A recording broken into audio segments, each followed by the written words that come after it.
Hello, everyone. I'd like to just quickly talk to you about the seven building blocks of growing your Rotary clubs. This is just some really simple, practical steps of growing membership in your Rotary club. The first foundational block is ensuring that you have high quality meetings. Really, you can't grow your Rotary Club if your meetings aren't exciting, if they're not educative and informative, if they're not well structured, if they're not able to attract guest speakers. If they're not well attended. This is ultimately the fundamental building block in growing your Rotary Club. The quality of your meeting goes a long way in ensuring that you're able to grow your Rotary Club. Now, if that's in place, another building block is in our ability to invite people. We need to go out and invite guests to come to our club. We need to, ask everyone we meet. We're not just enough to just wear our Rotary lapel and, we need to say, look, come join me at my weekly Rotary meeting and invite people. We don't do enough of that. So this is the second building block.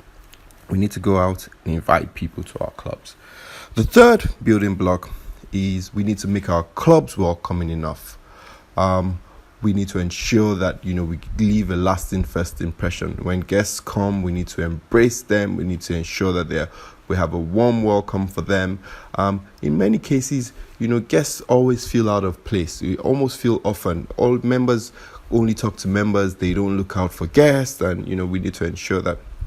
I would ultimately recommend that we actually have a welcoming committee that ensures that all guests are very welcome, leaving a first impression. If possible, give them a parting gift and ask them to come again.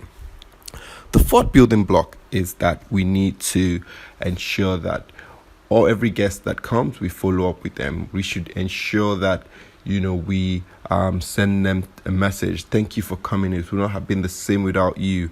We should reach out to them. We don't do enough of that. In many Rotary clubs, you go there, you definitely would register in the register book, but we don't. All that information we collect, we don't use it for anything. We need to use that information to follow up to guests, follow up our guests, reach out to them, thank them for coming, and invite them once more. And there are various mediums we can do that. We can use SMS, we can phone them, emails, WhatsApp. There are extremely number of mediums we can use. So please, let's ensure that we follow up with our guests. The fifth building block is that we need to ensure that if and when guests come back, and indicates interest, we need to promptly provide them with all the membership orientation information. Give them sufficient information to make up their mind whether they want to join our fold or not. We oftentimes tarry on this, and I strongly suggest that, as from the second visit, we should provide, continuous orientational information, so that they are aware and, they can quickly make up their minds whether or not they want to join our fold or not. The sixth building block is that we need to promptly induct our members. Well, I think that a lot of clubs tarry on this.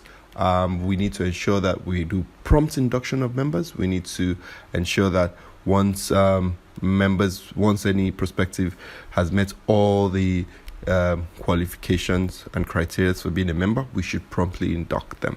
Many a times, most clubs want to make a big ceremony of inductions, which is nice, it's good.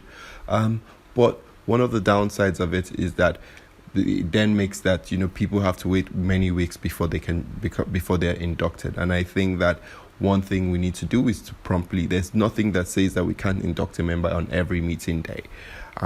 So let's ensure that we promptly induct our members, and the membership committee should be really up and running to ensuring that they're able to process and ensure that all the prospective members are able to process and do inductions done.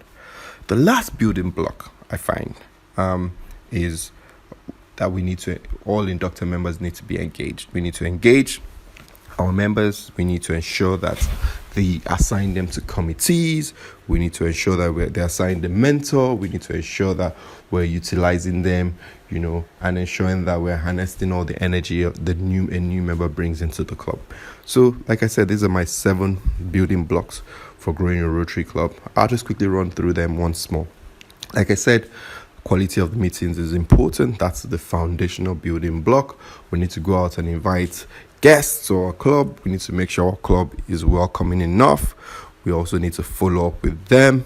We need to ensure that our we provide any guest who indicates interest promptly with informational materials and orientation. We need to also promptly induct our members, and we need to engage them promptly. So thank you very much for listening, and I hope that this is a useful tool in going out to grow your Rotary clubs. Thank you very much.